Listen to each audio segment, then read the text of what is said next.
Hello students, welcome back to Mrinali Sharma classes. और हमारे आज के इस वीडियो में हम करने वाले हैं हमारी क्लास 9th मैथमेटिक्स का chapter 5 introduction to Euclid's geometry.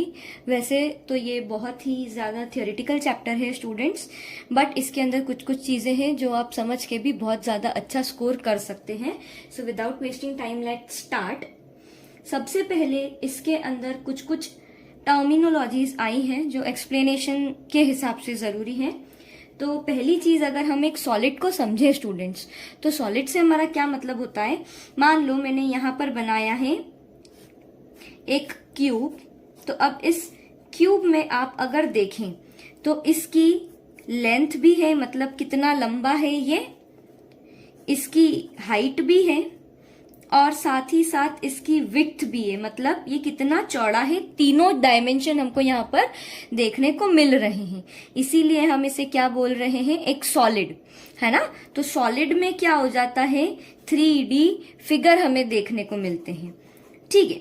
पर अगर मैं इसके अंदर से इसकी हाइट वाली चीज हटा दूं, तो अगर मैंने इसकी हाइट हटा दी तो मेरे पास में सिर्फ ये वाला हिस्सा रह जाएगा, ये वाला। तो इसमें लेंथ आ रही है और इसमें क्या आ रही है, ब्रेड्थ आ रही है या विड्थ आ रही है। तो जैसे ही एक डायमेंशन कम हुआ, यहाँ पर लेंथ और ब्रेड्थ के साथ हमारे पास में सॉलिड से क्या बच गया, प्लेन बच गया, है ना। अब यहां से मैं एक काम करूं, ये विड्थ और हटा दूं, तो मेरे पास में सिर्फ क्या बच गई, ये लेंथ बच गई। तो इस ही लेंथ को मैं क्या बोल दूंगी स्टूडेंट्स, लाइन। तो अब जैसे ही ये लाइन आई स्टूडेंट्स, इस लाइन को मैं अगर देखूं तो ये बहुत सारे छोटे छोटे पॉइंट्स से मिलके बनी है। तो इन पूरी पॉइंट्स की जो कलेक्शन है उसमें से मैं अगर इसके दो आखिरी के एंड्स पकड़ लूं, तो क्या ये दोनों एंड्स मिला करके पॉइंट नहीं बना रहे हैं क्या, है ना। तो यहां से हमने क्या देखा, सॉलिड में होते हैं 3 डायमेंशन, इसीलिए इसे 3D फिगर बोला है। जैसे ही एक डायमेंशन हुआ तो बना प्लेन, जो कि हो जाएगा आपका 2D फिगर। फिर जैसे ही इसमें से विड्थ 30 तो लाइन बन गई, लाइन होता है आपका 1 डायमेंशन फिगर बोल सकते हैं, और पॉइंट जिसमें कोई डायमेंशन नहीं होती है। तो ये इस तरीके से आपके ये सारे क्या हो जाते हैं, डायमेंशंस हो जाते हैं। अब इसी बेसिस पर एक व्यक्ति था यूक्लिड, उसने बहुत ही जो ऑब्वियस वाले पॉइंट्स होते हैं ना, उसने क्या करा, वो अपनी थ्योरी में लिख दिया कि ये ऐसा होता ही है, ये ऐसा होता ही है। बस उन्हीं पॉइंट्स को आपको याद करना है। यहां से क्वेश्चन आते हैं। अब क्या क्वेश्चन आते हैं कि what are the different elements according to Euclid, explain them, या name any 5 elements of Euclid and also explain them, write the statements of elements given by Euclid। इस तरीके से कुछ कुछ क्वेश्चंस आ जाते हैं। तो आपकी NCERT में आप स्क्रीन पर देख पा रहे होंगे, ये जो 7 पॉइंट्स हैं इनको मैं रीड कर देती हूँ। A point is that which has no part, एक पॉइंट का कोई पार्ट नहीं होता है, बिल्कुल अपने आप में वो छोटा सा पॉइंट है बेचारा, उसका और क्या हिस्सा होगा, है ना। हम पॉइंट के हिस्से नहीं कर सकते। A line is a breathless length, मतलब लाइन के अंदर कोई चौड़ाई नहीं होती है, क्योंकि हम ब्रेथ हटाते हैं तभी एक लाइन बनती है। Next, the ends of a line are points, बिल्कुल लाइन के दोनों छोर पर, एंड्स पर जो मौजूद है उन्हें ही हम क्या बोलते हैं, पॉइंट्स बोलते हैं। A straight line is a line which lies evenly with the points on itself। एक स्ट्रेट लाइन ऐसी लाइन होती है जिसके ऊपर कई सारे पॉइंट्स बिल्कुल एक सीध में अरेंज्ड हैं, बस। A surface is that which is length and breadth only। Surface मतलब प्लेन, मैंने अभी जो बताया 2D फिगर, वो क्या हो जाएगा, आपका प्लेन हो जाएगा जिसमें लेंथ और ब्रेड्थ दोनों आती है। Edges of a surface are lines, कोई सी भी सरफेस की एज ले लो, अभी जैसे कि जो रेक्टेंगल लिया, तो रेक्टेंगल की जो बाउंड्रीज हैं वो क्या है, लाइंस ही तो हैं, एडजेस ही तो हैं। A plane surface is a surface which lies evenly with the straight lines on itself. बहुत सारी एक जैसी लाइंस एक मेजरमेंट की अगर एक से चिपका के हम अगर उनको जमा दें तो वो क्या बना लेगा, एक प्लेन बना लेगा। मतलब अगर मैं यहाँ पर जैसे मैंने ये प्लेन बनाया, तो इसके अंदर बहुत सारी लाइंस आपस में ऐसे मिल करके क्या कर रही है, ये पूरा एक प्लेन बना रही है, ठीक है। बस ये था। ओके स्टूडेंट्स, अब आते हैं हमारे एग्जाम्स।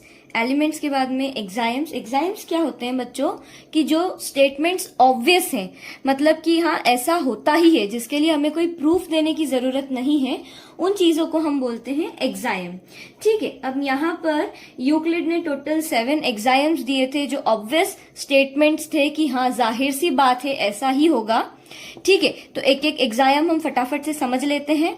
आपका पहला एग्जाम है things which are equal to the same thing are equal to one another. कितनी फालतू चीज है कि ऐसी चीजें जो किसी एक ही चीज के बराबर है। समझना इस चीज को अब मैं क्या बोल रही हूं। मान लो यहां पर मैंने एक अल्फाबेट लिख दिया है बी, या कोई भी एक चीज है मान लो बी, ठीक है, और इधर मैंने लिख दिया ए और सी। तो ए अगर इस बी के इक्वल है और ये सी भी अगर इस बी के इक्वल है, तो ऑब्वियसली ये दोनों चीजें आपस में भी क्या है, इक्वल हैं। इस पोस्टुलेट का ये मतलब है। ठीक है, next postulate, if equals are added to equals the wholes are equal. एक चीज समझना, अब यहां पर मैंने क्या बोल दिया, 2 is equals to 2 and 3 is equals to 3। ये इसके इक्वल है, ये इसके इक्वल है। अब इन दोनों को ही मैं क्या कर दूं, जोड़ दूं। Equals are added to equals, तो क्या हो जाएगा 2 + 3 और 2 + 3, तो आंसर क्या आ रहा है 5 और 5। So if equals are added to equals the answers are also equal, मतलब जो होल आएगा लास्ट में, जो आंसर बनेगा हमारा, वो भी क्या रहेगा, आपस में इक्वल रहेगा। थर्ड एग्जाम देखते हैं। If equals are subtracted from equals the remainders are equal. इसी का वाइस वर्सा है। मान लो 5 इज इक्वल्स टू 5, इसमें से मैंने 2 इज इक्वल्स टू 2 माइनस कर दिया। 5 इसके बराबर था, 2 इसके बराबर था, और ये इसमें से माइनस कर दिया। तो क्या बचा, 5 - 2 is equals to 5 - 2, obviously 3 is equals to 3। Yes. Fourth axiom, things which coincide with one another are equal to one another. इसको थोड़ा सा हम ट्रायंगल वाला जो हमारा कॉन्ग्रुएंसी रूल टाइप का जो चैप्टर है उससे समझते हैं कि मान लो ये ट्रायंगल इस पे कोइंसाइड हो जाता है, मतलब ये मेरा एक हाथ है, इसी के ऊपर मैंने दूसरा हाथ रख दिया, तो ये बिल्कुल सब तरफ से क्या हो रहा है, कोइंसाइड कर रहा है। ये दोनों हाथ एक दूसरे के कॉन्ग्रुएंट हैं। इसका क्या मतलब है कि ये दोनों इक्वल भी हैं। इसी तरीके से इस ट्रायंगल को उठा करके मैं इस ट्रायंगल के ऊपर रख दूं तो ये इसे कोइंसाइड कर रहा है, बिल्कुल बाउंड्री से, बाउंड्री टच हो रही है दोनों की, इसीलिए फिर ये दोनों क्या हो जाएंगे, इक्वल भी हो जाएंगे। The whole is greater than the part. ठीक है, यहां पर मान लो मैंने एक स्क्वायर बनाया, इसके 4 हिस्से कर दिए। इसका मैं ये एक हिस्सा अगर ले लूं तो ये कभी ऐसा पॉसिबल है ही नहीं कि ये चीज इस पूरे से बड़ी हो जाएगी। मतलब किसी पूरी चीज का मैंने अगर एक छोटा सा हिस्सा लिया है तो ये होल जो है ना, ये हमेशा इससे क्या रहेगा, बड़ा ही रहेगा। The whole is always greater than the part, क्योंकि हमने उसी से ही तो हिस्सा निकाला है। Axiom, things which are double of the same thing are equal to one another. अच्छा, इसको समझने में हो सकता है थोड़ी सी प्रॉब्लम आए। मैंने लिखा यहां पर 2, एक तरफ मैंने इसका डबल कर दिया 4 और एक तरफ मैंने इसका डबल कर दिया 4, मतलब मैंने इसी का दोनों साइड क्या करा है, डबल करा है। तो लास्ट में जो आंसर आएगा ना वो भी क्या रहेगा, इक्वल रहेगा। और इजी लैंग्वेज में समझाऊं तो मान लो 1 kg गेहूं है, इसका डबल करके मैंने एक बैग में 2 किलो गेहूं लिए और दूसरे बैग में भी 2 किलो गेहूं लिए, इसी का डबल करके, तो ये आपस में इक्वल है। बस ये था इतना फालतू। 7th पार्ट अगर हम देखें, 7th axiom, things which are halves of the same thing are equal to one another. इसी का वाइस वर्सा है। मान लो 2 किलो गेहूं है, मैंने एक बैग में इसका आधा मतलब 1 किलो लिया और दूसरे बैग में भी इसका आधा मतलब 1 किलो लिया, तो इसी चीज का आधा आधा अगर मैंने किया है तो वो क्या रहेगा, बरोबर रहेगा। These were the 7 exams of Euclid. Now we are going to see postulate. Postulate number 1. ये सारी चीज ऐसी नहीं है कि हम पहली बार पढ़ रहे हैं, ये सारी चीजें हम पहले पढ़ चुके हैं, जानी मानी चीजें हैं, अंडरस्टूड चीजें हैं। बट क्वेश्चन किस तरीके से आएगा, that right 5 postulates of Euclid. तो यूक्लिड ने जो भी स्टेटमेंट दिए थे ना, मतलब जो exact word to word statement है, आपको वो ही लिखना है इस केस में। So postulate number 1 is given 2 distinct points, there is a unique line that passes through them. इसको प्रूफ करने के लिए नहीं आ सकता है, बट इसको समझना जरूरी है ना।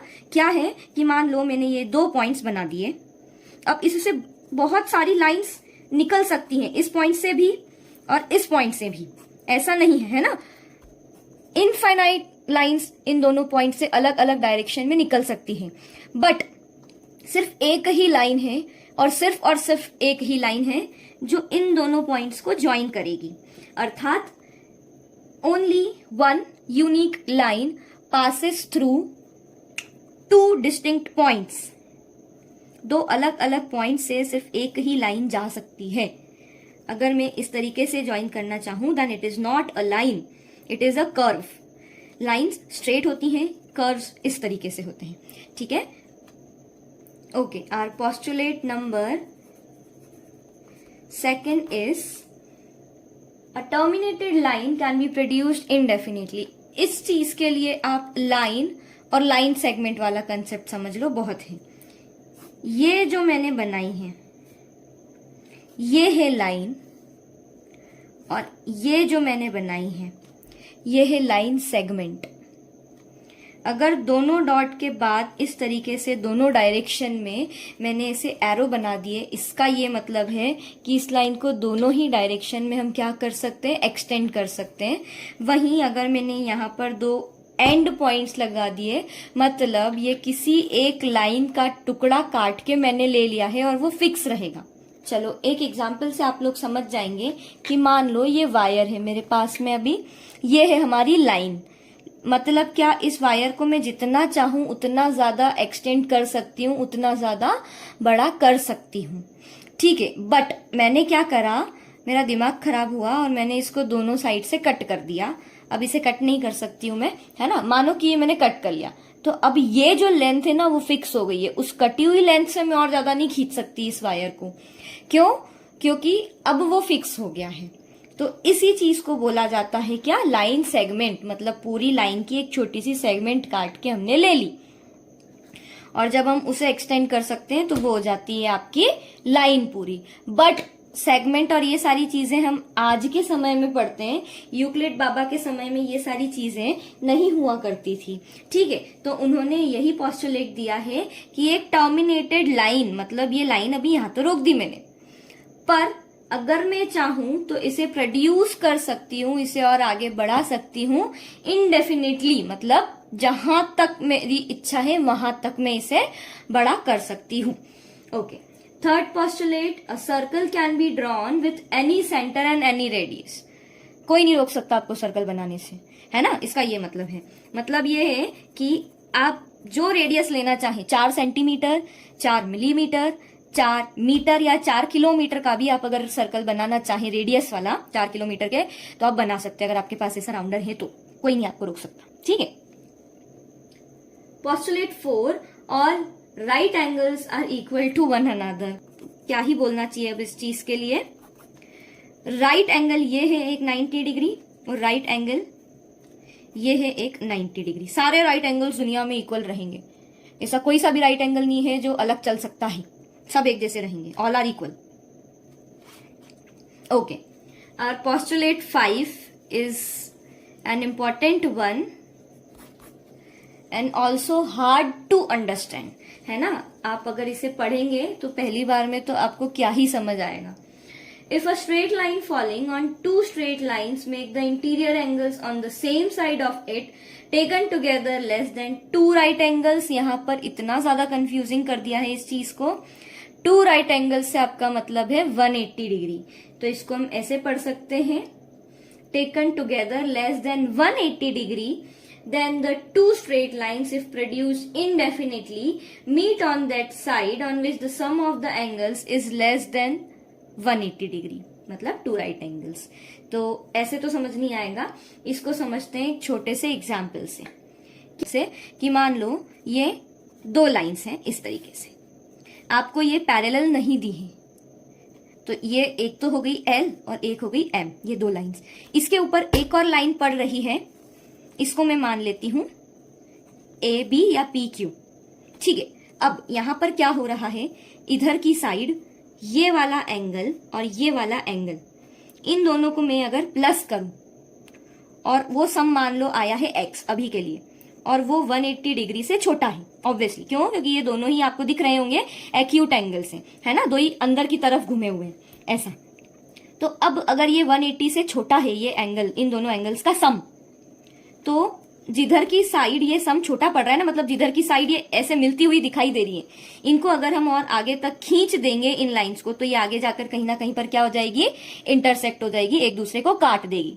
तो बेसिकली अगर इस तरीके से आपको 2 लाइंस दे रखी हैं ऐसी, और इसके ऊपर एक और लाइन दे दी, तो ये जो एंगल बन रहे हैं ना आपके साथ में यहाँ पर, ये 180 डिग्री से अगर छोटा है, इनको प्लस करने पे जो सम आ रहा है, तो ये लाइंस को मैं अगर आगे प्रोड्यूस कर दूं, बढ़ा दूं, तो ये लाइंस आगे जाके क्या करेगी, एक दूसरे को काट डालेगी। ये आपको as it is word to word याद करना है, क्योंकि ये one of the most important postulates of Euclid है।